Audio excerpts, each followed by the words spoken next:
Hi guys. आज हम आप लोगों को भारतीय इतिहास पढ़ाने जा रहे हैं। और भारतीय इतिहास हम 3 सेक्शन में पढ़ेंगे: प्राचीन भारत, मध्यकालीन भारत और आधुनिक भारत। क्योंकि अब हम लोग इतने बड़े हो ही चुके हैं कि हम ये नहीं बताएंगे कि इतिहास होता क्या है। तो सिंपल से जान लीजिए, इतिहास जो है कहानियों का संग्रह है। हम आपको नए ढंग से इतिहास पढ़ाने की कोशिश करेंगे और हमारी गारंटी है कि जिस दिन इतिहास टॉपिक खत्म होगी या जो भी टॉपिक खत्म होती जाएगी, आपको हर एग्जाम में यहां से क्वेश्चन मिलेंगे। और मेरी गारंटी है कि आपको रटना नहीं पड़ेगा। आप देखते देखते, सुनते सुनते आपको खुद रट जाए। जैसे हम मूवी देखते हैं, मूवी है क्या? मूवी कहानी का संग्रह ही तो है, वही तो हमें करना है। अगर मोहनजोदड़ो हम जो है मूवी देखने जाते हैं 3 घंटा तो आंख गड़ा के देखते हैं, तो वही तो पढ़ना है हमें हड़प्पा सभ्यता में। अगर हम जोधा अकबर देखने जाते हैं, वो तो इतिहास ही तो है। उसी कहानी को हमें देखना है, समझना है और याद नहीं करना है। याद अपने आप देखते देखते हो जाएगी। तो आइए सबसे पहले हम इतिहास के, खास करके कंपटीशन में जो हमारा सिलेबस है उसके बारे में जान लेते हैं। जहां से जो है हर साल आपको, अगर यूपीपीसीएस की हम बात करें या यूपीएससी की बात करें या यूपीपीसीएस की बात करें, तो 30 से 35 क्वेश्चन। और इसको छोड़ना आत्महत्या करने जैसा है। जैसे अगर हम 40 क्वेश्चन छोड़ देते हैं तो आप समझ सकते हैं, या 30 क्वेश्चन या 35 क्वेश्चन छोड़ते हैं तो हमारा स्कोर कहां जाएगा। इसलिए इतिहास ऐसा सब्जेक्ट है, बहुत ही आसान, बहुत ही व्यवहारिक, और सब इतिहासकार है हर घर में। जो बच्चा पढ़ रहा है इतिहासकार, क्योंकि सबको पता है कि अकबर कौन था, सबको पता है हुमायूं कौन था, सबको पता अच्छा हड़प्पा सभ्यता कौन है, सबको पता अच्छा चंद्रगुप्त मौर्य कौन है। चंद्रगुप्त मौर्य ना पता हो, अशोक तो सबको पता होगा, बुद्ध को सबको पता होगा, जैन महावीर स्वामी सबको पता होंगे। तो क्या है? इतिहास ही तो है।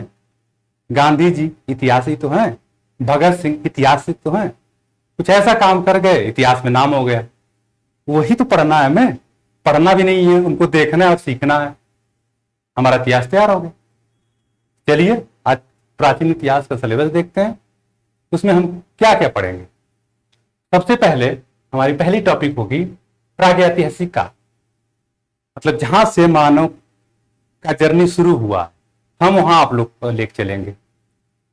ये 3 कालों में बटा हुआ है: पूरा पाषाण काल, मध्य पाषाण काल और नव पाषाण।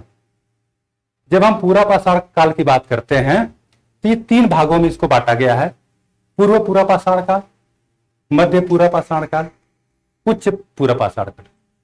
जहां जो है अग्नि की खोज हुई, जहां जो है बैलगाड़ियां की खोज हुई, जहां नवपाषाण में आते आते अग्नि के प्रयोग के बारे में लोग जान गए, जहां फसलों को उगाना सीख गए लोग।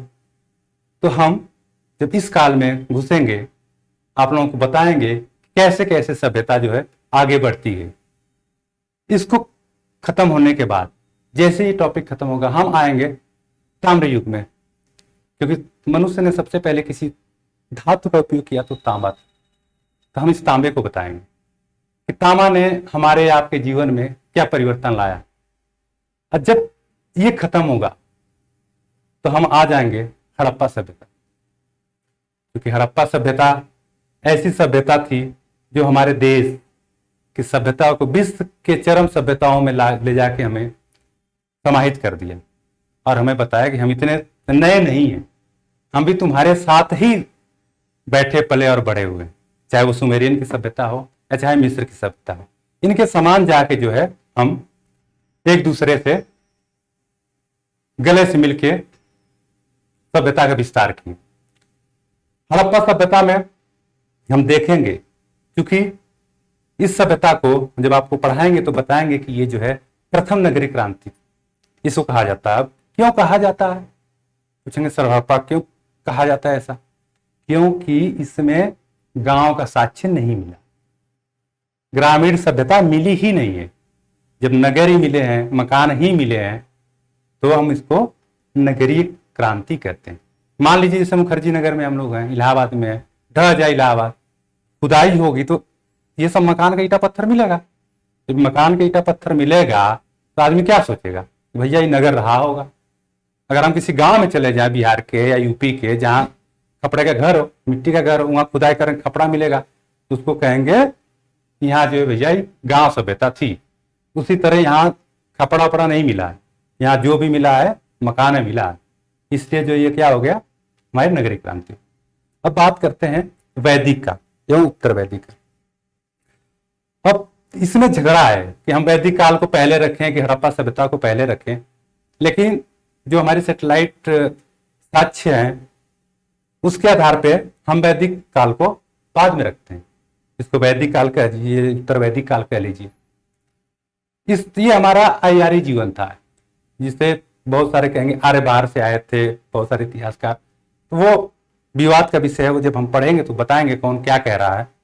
लेकिन हम इसको हड़प्पा सभ्यता के बात करते हैं। यहाँ आर्यवारी जीवन था, घुमक्कड़ी जीवन था। धीरे धीरे इस सभ्यता का विकास हुआ। विकास उत्तर वैदिक काल में होता चला गया। अब आप सोच सकते हैं कि पहले हम क्या थे, नगर थे, नगर से फिर हम आ गए गांवों की तरफ, जंगलों की तरफ, दोबारा से फिर यहां से विकास किए। फिर जो है 5वीं 6वीं शताब्दी में द्वितीय नगरीय क्रांति, दोबारा जो है नगरों का विकास शुरू हुआ, जिसमें जो है 16 महाजनपदों का नाम आता है। इस द्वितीय नगरीय क्रांति को देखने के बाद हम आएंगे मगध का उत्कर्ष, क्योंकि इस 16 महाजनपदों में एक मगध भी था, लेकिन मगध के शक्तिशाली सूरवीरों ने या राजाओं ने मगध को अपने पसीने से, खून पसीने से ऐसे उत्कर्ष पहुंचाया कि जो है इसका जो है सबसे जो है उत्कृष्ट हो गया। और 16 महाजनपदों में, इसमें हर्यक वंश सबसे पहला था। अजातशत्रु का नाम सुना होगा आपने, बिंबिसार का नाम सुना होगा, बिंदुसार। उसके बाद जो है हर्यक वंश पर शिशुनाग वंश आता है, फिर नंद वंश आता है। ये मगध के उत्कर्ष में जो है इन वंशों का योगदान रहा है। जैसे ही जो है मगध का उत्कर्ष होता है, क्योंकि धर्म, हमारे भारतीय सभ्यता में धर्म भी साथ साथ चलता है, इसलिए फिर धार्मिक आंदोलन होते हैं कर्मकांडों के खिलाफ। तब हम जो है उसके बाद धार्मिक आंदोलन पढ़े। धार्मिक आंदोलन से हम सीधे मौर्य पे जा सकते हैं, लेकिन बीच में हमारा दक्षिण भारत छूट रहा था। दक्षिण भारत छूट रहा था, इसको हमको देखना तो पड़ेगा, क्योंकि यहां से हर साल 1-2 क्वेश्चन आते हैं। इस बीच में हम जो है संगम एज को, संगम युग को डालते हैं, जहां चोर चेर पांड्य राज्यों का इतिहास हम लोग थोड़ा बहुत पढ़ेंगे। उसके बाद फिर हम आ जाएंगे मौर्य, इसमें जो है चंद्रगुप्त मौर्य, अशोक आदि लोगों को हम यहां पढ़ेंगे। उसके बाद जो है मौर्यों को उत्कर्ष के बाद इनका पतन शुरू होता है, इसको कहते हैं मरणोत्तर काल। मरणोत्तर काल में हम देखेंगे कि जैसे ही मौर्यों का पतन हो जाता है तो कुछ विदेशी आक्रमणकारी, कुछ भारतीय राजवंश मौर्य साम्राज्य के धरोहर को समृद्ध करते हुए वहां पे छोटे छोटे भागों में फिर से जो है राज करना शुरू करते हैं। इसमें हिंदी यवन आता है, हमारा शक राजवंश आता है, पल्लव आते हैं, कुषाण आता है, भारतीय राजवंशों में शुंग वंश आता है, कण्व राजवंश आता है, सातवाहन आते हैं, इक्ष्वाकु आदि छोटे छोटे आते हैं। तो इन छोटे छोटे राजवंशों को भी हम देखेंगे, वंशों को भी देखेंगे, जहां से जो है क्वेश्चन जो है हमारे बनते हैं, उपाधियों से बनते हैं। और उसके बाद ये जैसे ही खत्म होगा हम गुप्त साम्राज्य में पहुंच जाएंगे। गुप्त साम्राज्य अपने आप में जो है ये प्राचीन भारतीय सभ्यता का स्वर्ण युग कहा जाता है। इसमें साहित्यिक और जो है सोने का बहुत ही विकास हुआ, साहित्यिक रूप से भी विकास हुआ, इसलिए इसको स्वर्ण युग कहा जाता है, साहित्य खास करके साहित्यिक रूप से। इसको हम देखेंगे। उसके बाद इसका पतन गुप्तोत्तर काल में देखेंगे, इसमें आपको हर्ष आदि लोग मिलेंगे। उसके बाद अब फिर फोकस करेंगे राजपूत वंश, क्योंकि आज का जो दौर है तो बहुत सारी किताबों में ये चैप्टर ही जो है आप लोगों के सिलेबस से गायब, राजपूत राजवंश। अब क्यों गायब है ये तो नहीं पता, या तो हो सकता है जो भी इतिहास की किताबें हों लोग सोचते हों कि शायद मोटे हो जाएंगे हमारी किताबें या बिकेंगी नहीं, लेकिन अभी जब से योगी जी आए हैं खास करके यूपी गवर्नमेंट में, तो आयोग जो है यहां से 2-3 क्वेश्चन हर साल बना रहा, तो हर साल 2-3 क्वेश्चन बना रहा, तो यहाँ तो एक एक क्वेश्चन की फाइट है, एक एक क्वेश्चन पे हजारों हजारों लड़के गिरते हैं, तो इसे हम छोड़ नहीं सकते। इसलिए जो है हमको राजपूत वंश कवर करना होगा किसी भी हालत, तो हम इसको विशेष ध्यान देंगे और इसको पढ़ेंगे। फिर हम आ जाएंगे दक्षिण भारत के इतिहास पे, जिसमें पांड्य राज्य हो गए, चोल हो गए, इनको जो है पढ़ा जाए। तो हमारा ये प्राचीन इतिहास का एक छोटा सा सिलेबस, इसको देखेंगे। फिर इसके बाद जो है हम आते हैं मध्यकालीन भारत में क्या क्या देखते हैं और क्या क्या हमें पढ़ना है, पढ़ना नहीं क्या क्या हमें सीखना है। पढ़ाते तो सभी लोग हैं, हम आपको सिखाने आए और रटाने नहीं आए हैं, आप देखते जाएंगे रटता चला जाए। तो सीखिए और सुनिए। अब आइए देखते हैं मध्यकालीन इतिहास में हमें क्या क्या पढ़ना है, जहां से हमारे क्वेश्चन बनते हैं। सबसे पहला है इस्लाम का उदय। बहुत इंपॉर्टेंट तो नहीं है, लेकिन कभी कभी मान लीजिए क्वेश्चन बन गया तो छोड़ नहीं सकते हैं, लेकिन हाँ थोड़ा मोड़ा मतलब इंपॉर्टेंस दे सकते हैं। उसके बाद हम आ जाते हैं सिंध पर अरबों का आक्रमण। सिंध पर अरबों का आक्रमण देखेंगे, जिसमें जो है मोहम्मद बिन कासिम सबसे इंपॉर्टेंट है, उसको हम देखेंगे। उसके बाद जो है महमूद गजनवी, जो अभी चर्चा में भी है, सोमनाथ मंदिर और प्लस जो है चितौरा झील को लेके यूपी में महाराजा सुहेलदेव राजभर की वजह से, तो इस पे थोड़ा सा विशेष फोकस करेंगे, क्योंकि यहां से क्वेश्चन बन सकता है, क्योंकि चुनावी वर्ष है और चुनावी वर्ष में हमारा एग्जाम भी है, तो यहां से क्वेश्चन बन सकते हैं, इसलिए बहराइच पे थोड़ा सा हम फोकस करेंगे। उसके बाद हम आते हैं दिल्ली सल्तनत, जहां से जो है 1206 से 1526 का इसका पीरियड है। क्योंकि आप पूछेंगे कि सर इसको दिल्ली सल्तनत क्यों कहते हैं, और ये जब शासक थे मोहम्मद गोरी या मोहम्मद गजनवी, तो क्योंकि मोहम्मद गोरी जब चूंकि जीत के गया था, तो उसने जो है कुतुबुद्दीन ऐबक जो उसका गुलाम था उसे प्रशासक बना के गया था। उस समय जो है लाहौर से वो शासन करता था। उसके बाद जो है बाद में जो है इल्तुतमिश ने जो है राजधानी दिल्ली लाया और जो है यहां से शासन करने लगा, इसलिए दिल्ली से शासन करने की वजह से इसे दिल्ली सल्तनत नाम से जो है यहाँ के सुल्तानों को जाना गया। इसका पीरियड जो है 1206 से 1526 तक रहा। हम इसमें जो है मुगल गुलाम शासक सारे देखेंगे, गुलाम या इसको ममलूक शासक भी कहते हैं। इनका पीरियड जो है 1206 से लेके 1290 तक रहा, जिसमें कुतुबुद्दीन ऐबक, उसके बाद जो इल्तुतमिश, रजिया बेगम, बलबन etc आप देखेंगे सबको। उसके बाद फिर आ जाते हैं खिलजी वंश। खिलजी वंश में अलाउद्दीन खिलजी को देखेंगे, उसके चाचा जलालुद्दीन खिलजी को देखेंगे। इसका जिसे पीरियड खत्म होता है 1290 से जो है 1320 तक इनका शासन रहा। उसके बाद तुगलक वंश आ जाते हैं, जो 1320 से 1420 तक रहते हैं, जिसमें जो है मोहम्मद बिन तुगलक देखेंगे, उसकी बहुत सारी नीतियां। फिरोज शाह तुगलक जिसे FT कहते हैं उसे देखेंगे। इनके चाचा जो पहले थे गयासुद्दीन तुगलक, उनको देखेंगे, इसको नेहरू का जन्मदाता कहते हैं भारतीय इतिहास में। उसके बाद तुगलकों को खत्म करने में सैयद वंश आता है, जो इनको खत्म करके जो है राज करता है। वो 1414 से जो है 1451 तक शासन करते हैं। उसके बाद आ जाते हैं लोधी वंश। ये जो है 1451 से 1526 तक इनका जो है शासन चलता है। फिर पानीपत का युद्ध होता है, ये हार जाते हैं, फिर मुगल आते हैं। दिल्ली सल्तनत में हम प्रशासन देखेंगे, उसके बाद इनका प्रशासन कैसे था।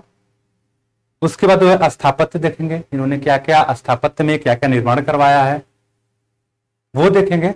उसके बाद इनके समय में खास करके जो है तुगलक वंश में, मतलब 1320 से 1420 में बहुत सारे प्रांतीय राज्य स्वतंत्र हो गए थे, खास करके एमबीटी के काल में, मतलब मोहम्मद बिन तुगलक। एमबीटी मतलब मोहम्मद बिन तुगलक, उनके काल में जो है जैसे विजयनगर स्वतंत्र हुआ, बहमनी, कश्मीर, जौनपुर, राजपुताना, बहुत सारे प्रांतीय राज्य जो है अपने आप को स्वतंत्र करके और यहाँ पे जो है स्वतंत्र रूप से अपना जो है साम्राज्य जो है चलाने लगे।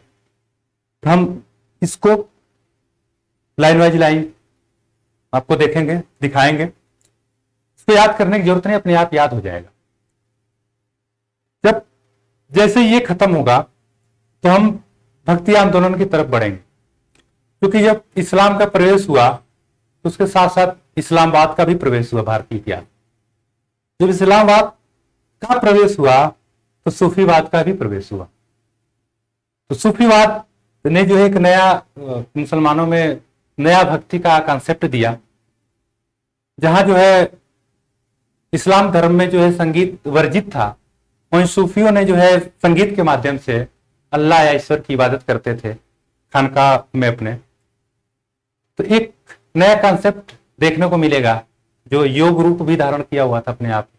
तो ख्वाजा मोइनुद्दीन चिश्ती जो है भारत में इसको लेके आए, तो इनको हम देखेंगे, इनके विस्तार को देखेंगे। उसके बाद भक्ति आंदोलन देखेंगे जिसमें कबीर, नानक साहब आदि लोग भी आए।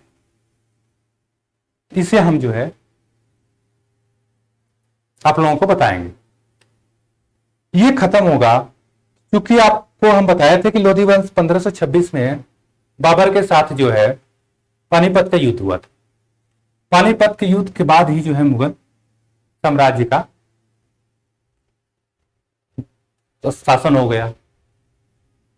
अब मुगल शासक जो है यहीं से जो है मुगल वंश की स्थापना करता है बाबर।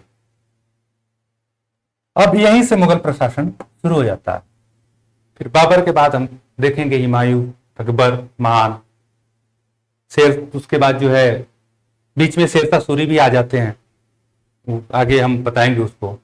उसके बाद जो है जहांगीर, शाहजहां, ऐसे करते करते उसको पूरा देखेंगे, मुगल वंश के जितने भी बादशाह थे। उसके बाद जो है फिर सूर्यवंश आएंगे, हम सूर्यवंश को देखेंगे। फिर सूर्यवंश खत्म होगा तब हम मुगल प्रशासन एवं स्थापत्य देखेंगे, जिसमें सूर्यवंश का भी प्रशासन हम साथ साथ देखेंगे कि इन्होंने भी क्या चेंजेस किया, खास करके शेरशाह सूरी ने। ये जैसे ही खत्म होगा फिर बाद में जो है जैसे साम्राज्य का, मुगल साम्राज्य का पतन होना शुरू हो जाता है, तो बहुत सारी क्षेत्रीय शक्तियां, खासकर फिर अंग्रेज जो उनका चरमोत्कर्ष होता है, तो मुगल प्रशासन खत्म होगा तो फिर हम जो है वहां से इसको देखेंगे। फिर वहीं से मॉडर्न शुरू होगा, क्योंकि कई जगह कई किताबों में आपको मुगल साम्राज्य का पतन मॉडर्न में शुरू किया गया है। तो हम इसको हम यही खत्म कर लेंगे, क्योंकि हम जो आधुनिक भारत है उसे हम फ्रेश तरीके से शुरू करेंगे, ताकि जो है मध्यकालीन का छाप उस पर न रहे, ताकि आप लोगों को समझने में जो है आसानी हो। पता चले कि हम आपको जो है ले जाकर वहां पे अकबर द्वितीय पढ़ा रहे हैं, फिर बोलेंगे सर एक अकबर वहां था, एक कहाँ आ गया। तो ये सब थोड़ी सी चीजें जो है हम यहीं पे सब कुछ सॉर्ट आउट कर लेंगे, फिर बाद में हम आगे धीरे धीरे आधुनिक में घुस जाएंगे, खास करके जब अंग्रेजों में, तो मजा आएगा। फिर आगे देखते बच्चों, हम आते हैं आधुनिक भारत इतिहास में हमें क्या क्या पढ़ना है। क्योंकि 50% क्वेश्चन या 60% क्वेश्चन किसी भी कंपटीशन में आधुनिक भारत के इतिहास से ही कवर होता, इसलिए जो है इस टॉपिक पे हमारा विशेष फोकस होगा, क्योंकि इसमें फैक्ट्स बहुत होते हैं और सबसे लेंदी इसका सिलेबस है। इसको हम क्रम वाइज और बहुत ही आसान तरीके से देखेंगे कहानी की तरह। कहानियां जैसे चलती हैं, हम बचपन में दादा दादी हमें सुनाते थे, नाना नानी सुनाते थे, उसी तरह कहानियों के माध्यम से हम जो है पूरे आधुनिक भारत को खत्म करते हुए जाएंगे। और इसमें लोग कहते हैं कि हमें डेट याद करनी पड़ती है, इसलिए बहुत बेकार है इतिहास, खास करके आधुनिक भारत। आपको डेट याद करने की जरूरत नहीं है। मैं बार बार कह रहा हूं, डेट याद मत करिए, दिन याद मत करिए। वो जब आप एक बार, दो बार, तीन बार देखते जाएंगे, पढ़ेंगे, तो अपने आप हो जाएगा। अगर मैं कहूं कि 1857 का विद्रोह, क्या 1857 आप रटे थे? नहीं ना, क्योंकि वो बार बार 1857 आता गया, तो आपके दिमाग में फिट हो गया। उसी तरह 1947 में हमारा भारत आजाद हुआ। मैं कहूं 1947 रटी, 1947 में हमारा भारत आजाद हुआ, 1947 में, कभी नहीं रट पाएंगे, क्योंकि वो हमारे व्यवहार में 1947। तो आप व्यवहारिक रूप से जब तक नहीं सीखेंगे, कोई डेट, कोई सन याद होने वाला नहीं है। तो हमें सन और डेट याद नहीं करनी है, वो अपने आप याद हो जाएगा। चलिए हम इसका आधुनिक भारत का सिलेबस देखते हैं। सबसे पहले उधर हम मुगलों का पतन देखें। मुगलों के पतन के साथ ही जो है यूरोपीय कंपनियां हमारे देश में आना शुरू हो गई। खास करके जहांगीर, अकबर के काल में, फिर जहांगीर के काल में देखेंगे तो हॉकिंस 1608 में आ चुका था भारत में, तो जहांगीर से मिला भी था। तो हम उस कंपनियों का आगमन देखेंगे। सबसे पहले पुर्तगाली आए, तो उन चार पांच जो भी कंपनियां आई, डच आए, पुर्तगाली आए, फ्रांसीस आए, अंग्रेज आए, तो इनका हम जो है क्रम देखेंगे, इन्होंने क्या क्या किया। उसके बाद जो है इसी दौरान, क्योंकि जब शासक केंद्रीय सत्ता कमजोर होगी तो नवीन राज्यों का उत्थान होगा। तो जैसे मुगल शासक कमजोर हुए, मुगल बादशाह जितने भी थे वो कमजोर हुए, तो नवीन राज्यों का उदय होना भारत में शुरू हो गया, जिसमें जो है मैसूर, अवध का उदय, बंगाल, इस तरह से बहुत सारे छोटे छोटे राज्य जो है एक नवीन राज्यों के रूप में उभर कर आए हैं। सिख, तो हम सिंध, ये सारा चीज इनको कवर करते हुए एक नई शक्ति अंग्रेजों से टक्कर देने के लिए भारतीय इतिहास में हिंदुत्व के झंडे के साथ मराठा उभर के आए। मराठों का हम राज्य देखेंगे, शिवाजी का। उसके बाद जो है उसका संघ देखेंगे, उसका प्रशासन देखेंगे। इसको खत्म होने के बाद पानीपत का तृतीय युद्ध होता है, इनका पतन होता है मराठों का। फिर हम जो है भारत में ब्रिटिश कंपनियों का शोषण के बाद जो है उसका प्रभाव क्या क्या हुआ भारत में, वो देखेंगे। उसके परिप्रेक्ष्य में, क्योंकि जब शोषण होगा तो शोषित या कुछ दिन सहेगा, 1 दिन, 2 दिन, 3 दिन, 4 दिन, अंततः जो है वो उसके दिल में रोष उत्पन्न होगा, वो धीरे धीरे असंतोष को जन्म देगा। और वह असंतोष 1857 में प्रतिफलित हुआ और अंततः जो 1857 का विद्रोह हुआ। हम विद्रोह देखेंगे, इसमें किसका किसका योगदान रहा वो देखेंगे, कौन कौन से राज्य इसमें समाहित थे वो देखेंगे, कहां से शुरू हुआ वो देखेंगे, मंगल पांडे की फांसी देखेंगे, 1857 के विद्रोह असफलता का कारण देखेंगे, क्या प्रभाव छोड़ के गया ये देखेंगे। जैसे ये खत्म होगा तो हम जो है कंपनी का संवैधानिक विकास देखेंगे, क्योंकि समय समय पर कंपनी जो है अपने जियो में, या कह सकते हैं अपने जो है संविधान में भारतीय परिवेश के साथ सुधार करती गई। तो हम जो है 1761 से या 1773 से कह सकते हैं लेकर 47 तक जो है हम संवैधानिक सुधार देखेंगे कि क्या क्या जो है चेंजेज हुए कंपनी के अंदर।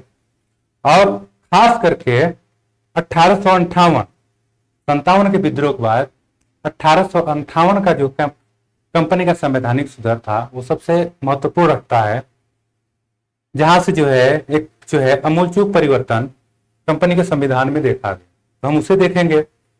उसके बाद जो है धार्मिक तथा सामाजिक पुनर्जागरण देखेंगे, क्योंकि कारण क्या है कि धर्म में बहुत सारी चीजें या समाज में बहुत सारी जो कुरीतियां थी जिसको अंग्रेजों ने खत्म किया।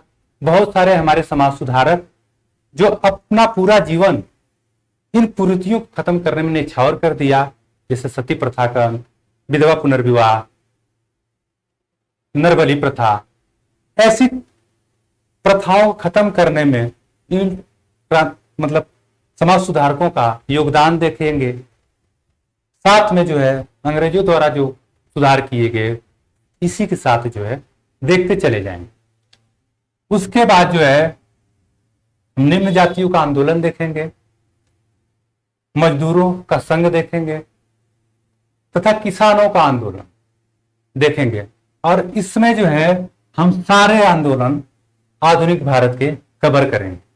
और वो 1947 ही नहीं, उसके बाद के आंदोलन भी कवर करके आप लोगों को पढ़ाएंगे, ताकि जो है आपके अंदर कोई डाउट ना रह जाए। उसके बाद हम आएंगे, क्योंकि ब्रिटिश राज हमारे ऊपर जो है शासन किया, हमसे छीना भी बहुत कुछ और दिया भी हमें बहुत कुछ, क्योंकि जब वो उनको लगा कि हम नहीं जाएंगे तो उन्होंने विकास करना शुरू कर दिया। और इसी विकास के परिणाम स्वरूप उन्होंने बहुत सारी अच्छी चीजें भी भारत में की। तो उन उपलब्धियों को भी हम देखेंगे कि उन्होंने भारत में क्या क्या विकास किया, इसको हम पढ़ेंगे। सबसे इंपॉर्टेंट आधुनिक भारत का जो चैप्टर है वो भारत का स्वतंत्रता संघर्ष। अगर मैं ये कहूं कि आधुनिक भारत के सवालों में सबसे ज्यादा भारत का स्वतंत्रता संघर्ष से क्वेश्चन आते हैं, ये गलत नहीं। यहां से अगर स्वतंत्र मॉडर्न इंडिया से अगर एक छोटा सा मैं 10 क्वेश्चन लूं तो यहां से जो है 6 क्वेश्चन जो है भारत का स्वतंत्रता संघर्ष से आता, जिसमें जो है कांग्रेस का गठन, गांधी जी, क्रांतिकारी आंदोलन और भी छोटे मोटे आंदोलन लेते हुए 1947 तक, जब तक कि हम स्वतंत्र नहीं हुए तब तक की घटनाओं का वर्णन। इसमें सुभाष चंद्र बोस भी आएंगे। तो यहां से खूब सारे क्वेश्चन बनते हैं, तो इससे हम आराम से और बहुत शिद्दत से पढ़ेंगे। जैसे ही हमारा भारत स्वतंत्र हो जाएगा, तो चूंकि स्वतंत्रता के बाद का इतिहास बहुत ही कम लोग पढ़ाते हैं, लेकिन आज के युग में वहां से भी 1-2 क्वेश्चन बन रहे हैं, खास करके 1947 से लेके 1964 तक, जब तक जो है जवाहरलाल नेहरू प्रधानमंत्री थे। तो हम जो है इसे भी कवर करेंगे। दोस्तों, आई होप, मुझे आशा है कि आप जो है भारतीय इतिहास के सिलेबस को समझ गए होंगे, और मैं उम्मीद करता हूं कि हम इस सिलेबस के हिसाब से ही आपको टॉपिक वाइज टॉपिक पढ़ाएंगे, ताकि आपका जो है तैयार होता चला जाए। इसके साथ ही हम बीच बीच में आपका टेस्ट भी लेते रहेंगे, ताकि हमें यह पता चले कि आप लोग जो पढ़ रहे हैं कितना समझ में आ रहा है। क्योंकि पढ़ाना बहादुरी नहीं होता, कोई भी पढ़ा देगा, उस पढ़ाने का आपको समझ में कितना आ रहा है, आप एग्जाम में उसका परफॉर्मेंस कितना है, आप कितने क्वेश्चन आप मेरे पढ़ाए हुए से फंस रहा है, कितना आप कर पा रहे हैं, वो सारा महत्वपूर्ण। उसके बीच बीच में हम टेस्ट भी करेंगे और उस सूचना के साथ करेंगे और टॉपिक वाइज करेंगे, ताकि आपको पता चलता रहे और आप उसके साथ तैयार होते। Thank you. हेलो गाइज, कल हमने भारतीय इतिहास में प्राचीन इतिहास का सिलेबस के हिसाब से शुरुआत कर दिया था, जिसमें हम सबसे पहली टॉपिक पाषाण काल शुरू किए थे। पाषाण काल में हम देखे थे कि हमने उसको 3 भागों में डिवाइड किया था। पहला पूरा पाषाण काल, मध्य पाषाण काल और नव पाषाण काल, जिसमें आज हम पूरा पाषाण काल, जिसको जो है जिसकी पीरियड जो है 6 लाख से 10,000 है, इसको जो है आरपेल महोदय ने 3 भागों में डिवाइड किया था, जिसको मैं कल आपको बताया भी था। उसी की पहली टॉपिक है निम्न पूरा पाषाण काल या पूरा पाषाण काल, जिसका पीरियड 6 लाख से 1,50,000 ईसा पूर्व है। आज हम इसके बारे में जानते हैं। उसके बाद जो है हम मध्य पूरा पाषाण काल, उसके बाद जो है जो तीसरा है उच्च पूरा पाषाण काल के बारे में जानेंगे। आइए हम शुरू करते हैं निम्न पूरा पाषाण काल या पूर्व पूरा पाषाण काल। क्योंकि मैं पहले भी बता चुका हूं कि कई बच्चे या कई स्टूडेंट जो है कंफ्यूजन हो जाता है क्वेश्चन जब आते हैं एग्जाम में। निम्न पूरा पाषाण काल तो यदि वो पूर्व पूरा पाषाण काल लिख देता है प्रश्न में, तो बच्चे जो है कंफ्यूज हो जाते हैं। तो इसीलिए हमने इस दोनों को एक साथ रख दिया है ताकि आप कंफ्यूज ना हो, ये दोनों एक ही है। उसको आप चाहे निम्न पूरा पाषाण काल कह लीजिए या जो है पूर्व पूरा पाषाण काल कह लीजिए। इसका पीरियड 6 लाख से लेके 1,50,000 ईसा पूर्व के आसपास का है। निम्न पूरा पाषाण काल उपकरणों के आधार पर इसको 2 वर्गों में बांटा गया है।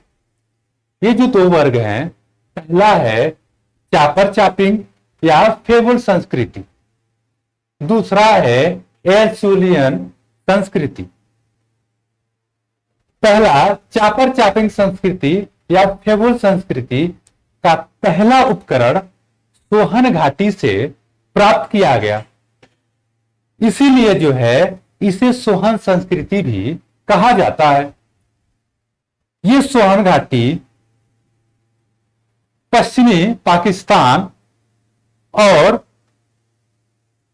पश्चिमी पंजाब एवं वर्तमान पाकिस्तान, सिंधु एवं सोहन नदी घाटी के बीच का क्षेत्र है। इस समय जो है इस सोहन घाटी संस्कृति में जो है बड़े बड़े औजार, नुकीले औजार, एक तरफ धार वाले औजार बड़ी मात्रा में पाए गए।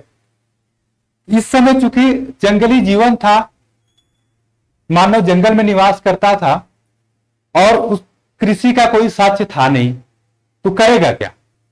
तो अपना पेट भरने के लिए या तो फल फूल पे निर्धारित होगा, कंदमूल पे, या दूसरा जो है ये क्या किए कि बड़े बड़े पत्थर उठाए, ठीक है, और दूर से जानवरों को फेंक के मार देते थे और फिर उसके मांस का ये भक्षण करते थे। तो जो बड़े बड़े उपकरण थे, इनको जो है वो औजारों के रूप में प्राप्त किए और इसका उपयोग भी औजारों के रूप में किए। इसलिए जो है इस समय के उपकरण जो है बहुत बड़े बड़े होते थे सोहन घाटी में। तो इसका जो दूसरा भाग है एल्सूलियन संस्कृति। एल्सूलियन संस्कृति में हमें जो है हैंड एक्स एवं क्लीवर जैसे उपकरण प्राप्त हुए, जो है जैसे हथौड़ा टाइप या जो है क्लीवर या नुकीले टाइप, हमको जो है पत्थरों के औजार प्राप्त हुए या कुल्हाड़ी टाइप प्राप्त हुए।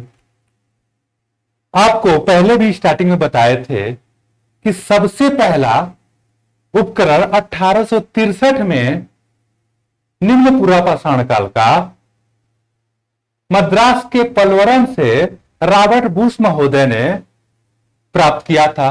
और ये कैसा था? हैंड एक्स किस्म का था।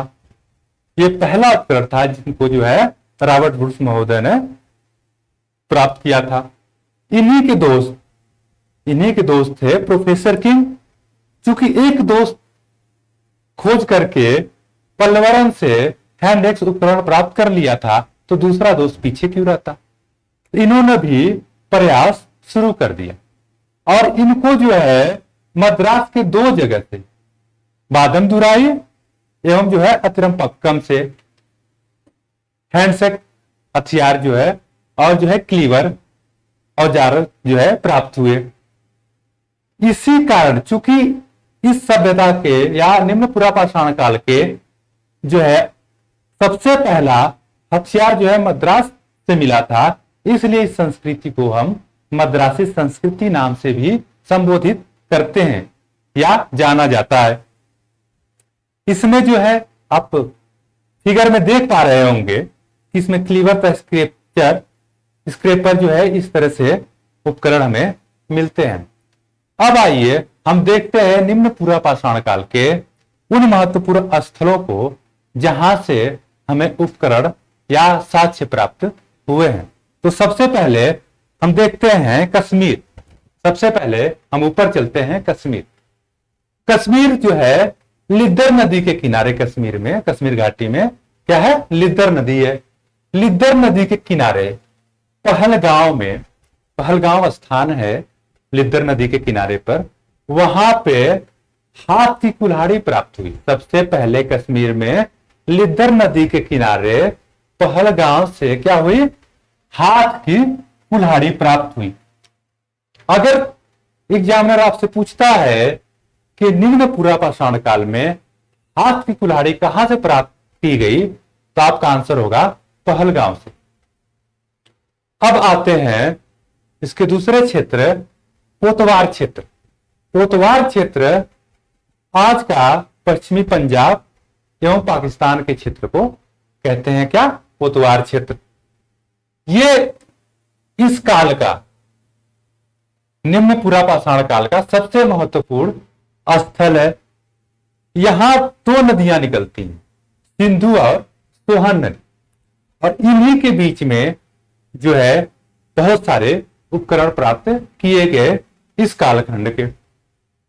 1928 में बीएन वाडिया ने यहां से सबसे पहला, सोहन घाटी से सबसे पहला उपकरण प्राप्त किया था निम्न पुरापाषाण काल का। इसलिए जो है बीएन वाडिया को जो है सोहन घाटी का पितामह कहा जाता है। प्यारे साथियों, ये बहुत कम किताबों में जो है वर्णन है, इसलिए जो है इस इंपॉर्टेंट फैक्ट को या तो आप लिख लें या तो रट लें कि जो है सोहन घाटी के पितामह किसको कहा जाता है, तो डीएन वाडिया। सोहन घाटी से मानव के आवास, सोहन घाटी से मानव के आवास एवं हैंड एक्स किसने प्राप्त किया था, एचडी संकलिया ने। अब आइए इसकी तीसरी साइड देखते हैं, राजस्थान। राजस्थान में ज्यादा नहीं, 2-3 साइड हैं। यहां से बागौर और दिदवाना क्षेत्र से यहां इस कालखंड के बहुत सारे उपकरण या औजार प्राप्त किए गए। राजस्थान में ही है नागौर। नागौर में 2 जगह है, 16 आर तथा सिंगी तालाब। यहां से भी औजारों का एक जखीरा प्राप्त किया गया था। अब आइए बात करते हैं गुजरात, मोदी जी का क्षेत्र या राज्य, मोदी जी का राज्य गुजरात। यहां से साबरमती, वही साबरमती के संत तुमने कर दिया कमाल।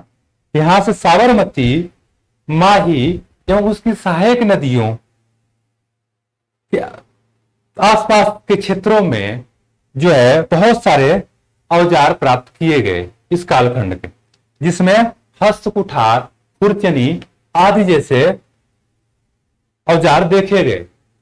अब आइए बात करते हैं इसके अगले साइड, एमपी की, मध्य प्रदेश की बात करते हैं। मध्य प्रदेश भी निम्न पुरापाषाण काल का एक महत्वपूर्ण और इंपॉर्टेंट जो है साइट है या स्थल है। यहां नर्मदा घाटी में जो है निम्न पूरा पाषाण काल के औजार पाए गए।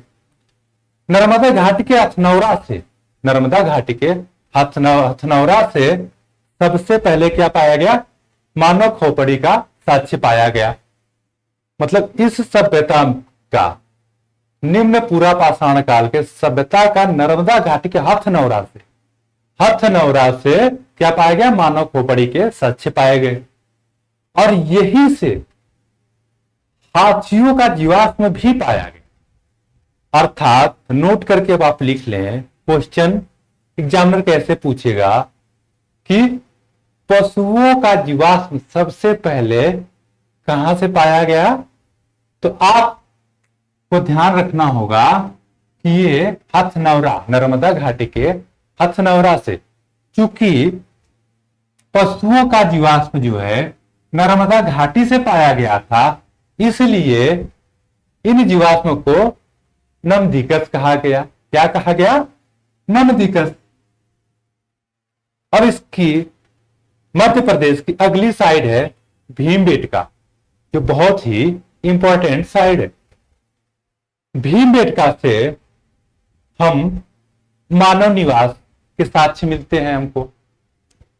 यहां से पूरा चित्रों के अवशेष मिलते हैं। मतलब कि प्राचीन कालीन चित्रकला का साक्ष्य सबसे पहले कहां से मिलता है? आप कहेंगे भीमबेटका से। ये चित्र कैसे थे? गुहा चित्र थे। गुहा चित्र का आशय है कि हम जो है दीवारों पे कोई फिगर बना दे, है, दीवारों पे मछली का चित्र बना दे या किसी चीज का चित्र बना दे, तो ये जो है गुहा चित्र के रूप में व्याख्यायित होता है। भीमबेटका में जो इस कालखंड के, निम्न पूरा पाषाण काल के चित्र पाए गए, उसमें हिरण के, भैंसा के, सुअर के और बारहसिंघा जैसे जानवरों के चित्र हमको मिलते हैं। अब आइए देखते हैं उत्तर प्रदेश को। इसकी 5वीं साइड है उत्तर प्रदेश। मिर्जापुर मूवी आपने वेब सीरीज देखी होगी, उसी मिर्जापुर के बेलन घाटी से पूरा पाषाण युग से लेकर, याद रखिएगा, पूरा पाषाण युग से लेकर नौ पाषाण युग तक उपकरणों का एक जखीरा, एक उपकरण प्राप्त किया गया है। मतलब वहां जो है एक स्तर पाया गया है, वो क्या है? पूरा पाषाण काल युग से लेके नौ पाषाण युग तक पूरा पाया गया है। इसी बेलन घाटी से इसका एक साइड है लोहदा नाला। बेलन घाटी का एक साइड है क्या? लोहदा नाला। सबसे इंपॉर्टेंट फैक्ट है, एग्जाम में कई बार पूछा गया है, बड़ा ध्यान से देखिएगा आप। लोहदा नाला से अस्थि निर्मित क्या? मातृदेवी की प्रतिमा प्राप्त हुई है। अब इसको याद कैसे रखें? लोहदा नाला में क्या पाया गया? हड्डी की क्या पाई गई है? मूर्ति। किसकी मूर्ति? मातृदेवी की। मतलब नाला में हड्डी खा के कोई फेंक देता है कि नहीं देता है? इसको धीरे से याद रखिए, आराम से याद करने का तरीका। आप अपने व्यवहार ही देखिए, कोई भी फैक्ट इतिहास का खास करके या किसी भी टॉपिक का अपने आप व्यवहारिक जीवन से जोड़कर याद करेंगे तो बड़ा जल्दी याद होगा। चाहे वो किसी व्यक्ति के नाम या व्यक्तिगत जीवन से तोड़ मरोड़ के आप जैसे भी उसको याद करना चाहें, याद करेंगे तो वो आपको याद भी हो जाएगा और जीवन भर, लाइफ टाइम के लिए याद रहेगा। उसी तरह लोहदा नाला को याद करने के लिए कि यहां से क्या है? आंख, मतलब हड्डी से निर्मित, मतलब अस्थि से निर्मित मातृदेवी की प्रतिमा पाई गई है। तो नाले में जो है हम लोग क्या करते हैं? हड्डी खा के फेंक देते हैं। तो उससे हमको याद हो गया कि लोहदा नाला है, उसमें हमें अस्थि की निर्मित मातृदेवी की प्रतिमा प्राप्त हुई है। अब आइए अगला हम साइड देखते हैं महाराष्ट्र। महाराष्ट्र साइड भी बहुत इंपॉर्टेंट है। यहां एक सबसे इंपॉर्टेंट साइड है चिकरी निवासा। वैसे बहुत सारी साइड हैं, लेकिन हम केवल यहाँ पे इंपॉर्टेंट साइडों को दिख रहे हैं जो हमारे एग्जाम पॉइंट ऑफ व्यू से जो है पूछे जाते हैं। तो महाराष्ट्र में है चिकरी निवासा। चिकरी निवासा से उपकरणों का जो है, बहुत सारे उपकरणों का एक जखीरा मिला है पूरा, इसीलिए जो है इसे उपकरण निर्माण की कार्यशाला या कारखाना कहते हैं। मतलब यहाँ बहुत सारे उपकरण, मतलब इतिहासकारों ने जब यहाँ पे खुदाई की तो इनको लगा कि शायद ये फैक्ट्री रही होगी, यहाँ उपकरण बनाए जाते रहे होंगे। तो यहां से हमें जो है, कहां से, चिकरी निवासा से, चिकरी निवासा से उपकरणों का जखीरा हमें प्राप्त हुआ है। और ये जो है, इसको जो है इतिहासकारों ने जो है या उत्खननकर्ताओं ने जो है इसको उद्योग निर्माण की कार्यशाला कहा है। अगर पूछा जाए कि जो है निम्न पुरा पाषाण काल उद्योग निर्माण की कार्यशाला महाराष्ट्र के कहां से मिला है, तो आप कहेंगे चिकरी निवासा से। अब इसी के महाराष्ट्र की अगली साइड है बोरी। बोरी बहुत ही इंपॉर्टेंट साइड है और जो है यूपी पीसीएस में पूछा भी गया है, और ये बहुत कम बच्चे जानते हैं कि यहां से सबसे पहले बोरी से प्राचीनतम तिथि का साक्ष्य मिला। क्या मिला है? अगर कहा जाए प्राचीनतम तिथि का साक्ष्य कहां से मिला है, तो महाराष्ट्र के बोरी से मिला है। अब इसको याद कैसे रखेंगे? बोरी देखें, आलू वाली बोरी, गेहूं वाली बोरी, चावल वाली बोरी। तो उस बोरी पे जब पैकिंग होती है, जब भी हम पैक करते हैं, तो उस पे हम जो है तिथि पैकिंग की डालते हैं कि जब सरकार उसको पैक करती है उस पर तिथि डालती है कि फलाने तिथि को ये बोरी पैक हुई। तो बोरी से हम क्या याद रखेंगे? तिथि। अगर बोरी है तो उस पर तिथि होगी। तो बोरी से हमें क्या मिला है? तिथि मिला है। और बोरी से ही हमें प्राचीनतम ज्वालामुखी का राख मिला है। क्या मिला है? मतलब ज्वालामुखी का साक्ष्य अगर पूछे तो कहां से मिला है? बोरी का। ज्वालामुखी के राख का अगर साक्ष्य हमसे पूछे तो कहां से मिला है? बोरी से। अब इस ज्वालामुखी राख का जो साक्ष्य है वो कितना वर्ष पुराना है? तो कहेंगे आप, ये जो है 13 लाख वर्ष ईस्वी पूर्व का ये राख है। 13 लाख ईसा पूर्व वर्ष का जो है ये राख है। अब आइए देखते हैं अगली साइड, उड़ीसा। उड़ीसा से हमें जो है इसका इंपॉर्टेंट फैक्टर है, यहां से हमें लघु उपकरण मिले हैं। अभी तक आपने देखा होगा कि सोहन घाटी में या जो है जो भी हमारे उपकरण थे वो बड़े बड़े आकार के थे, लेकिन अब जो है उड़ीसा में हमें जो है पूरा पाषाण काल के लघु आकार के, छोटे आकार के जो है उपकरण मिलना शुरू हो जाते हैं। तो ये वहां से दो साइडों से मिले हैं, बुधावलंगा और जो है ब्रह्माणी नदी घाटी के आसपास के क्षेत्रों से ये लघु उपकरण जो है हमको देखने को मिलते हैं। अब हम आते हैं दक्षिण भारत में। दक्षिण भारत में आपको बता चुका हूं कि सबसे पहला उपकरण कहां खोजा गया था? दक्षिण भारत के मद्रास से ही खोजा गया था। और किसने खोजा था? रॉबर्ट ब्रूस ने।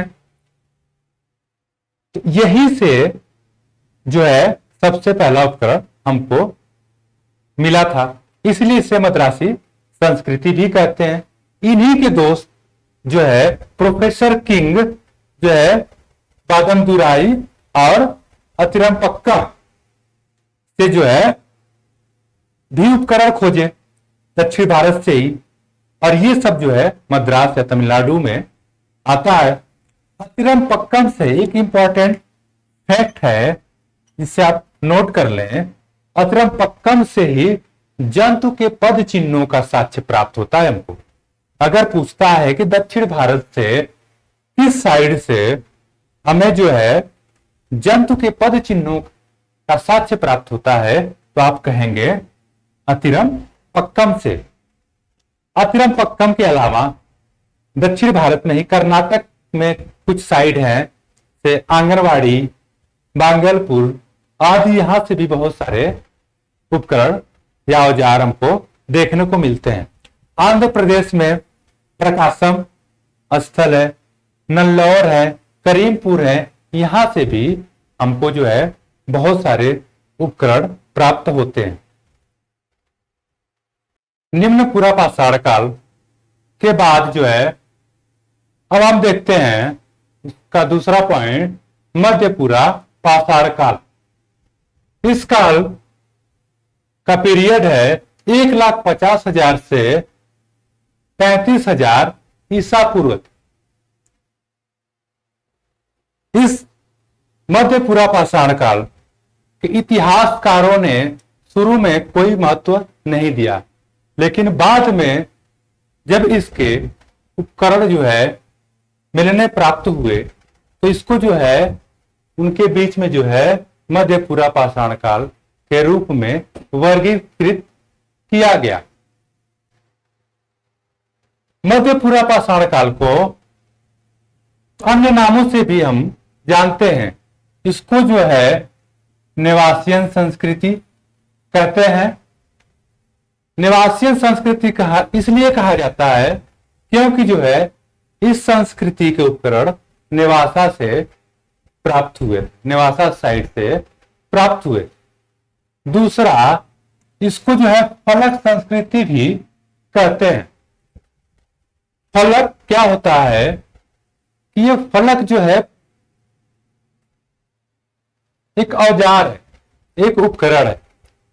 इस औजार से जो है बड़े बड़े पत्थरों को तोड़कर छोटा बनाया जाता है, इसलिए इसे जो है फलक कहा जाता है।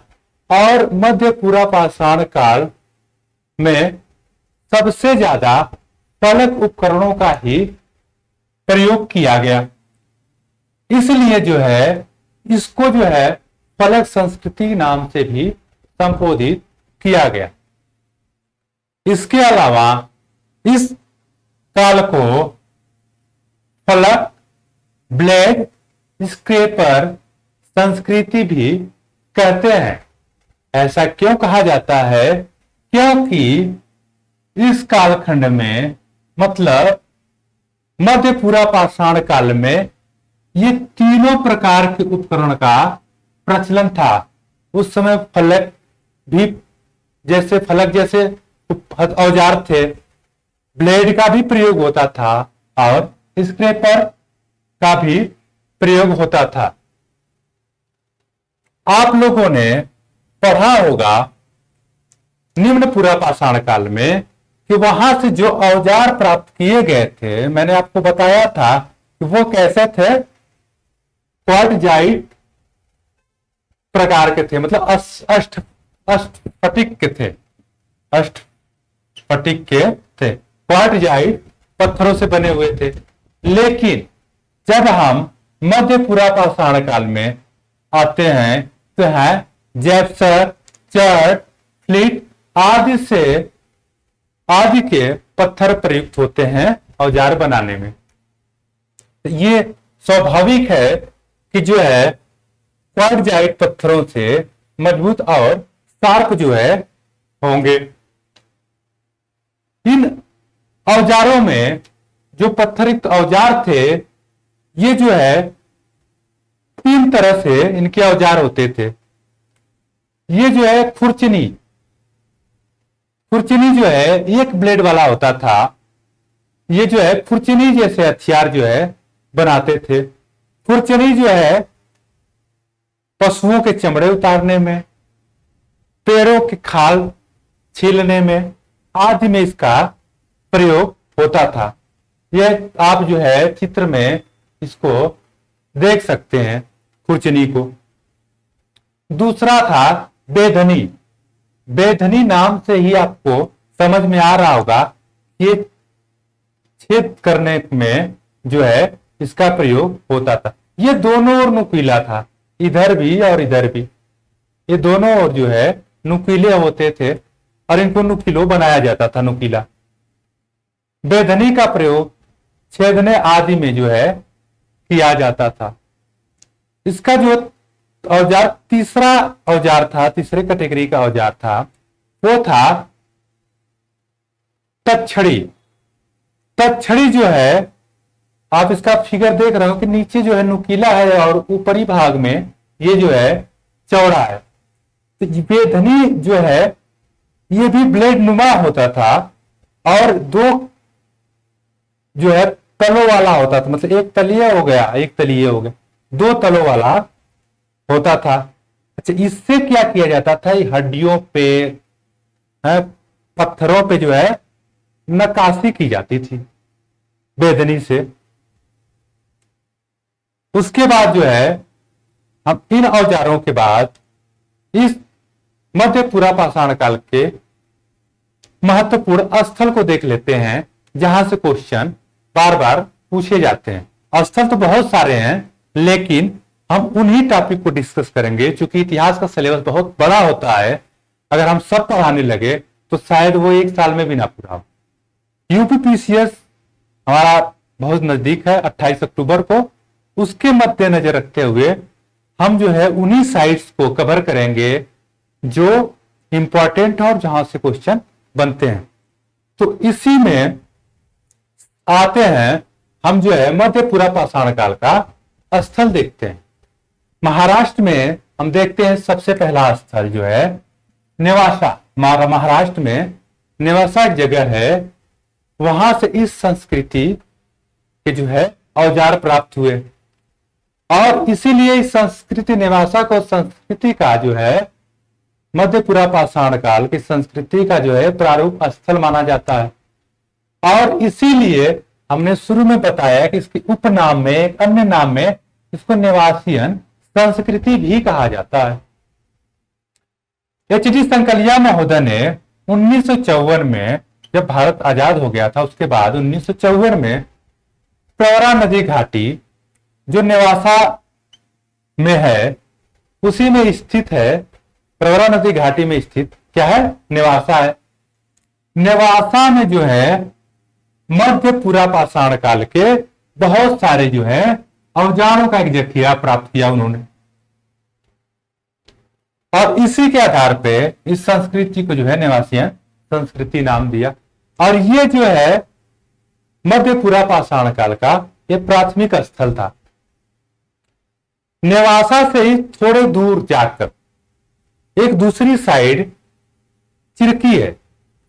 चिरकी से जो है हमें इस कालखंड के या इस पाषाण काल के, मध्य पूरा पाषाण काल के उद्योग एवं निवास के साक्ष्य प्राप्त होते हैं। तो वो उद्योग ऐसा नहीं था कि आधुनिक उद्योग, वो औजार बनाने का ही, औजार जो है बनाने का ही उद्योग प्राप्त होता है। और यही जो है निवास स्थान का भी हमें जानकारी मिलती है।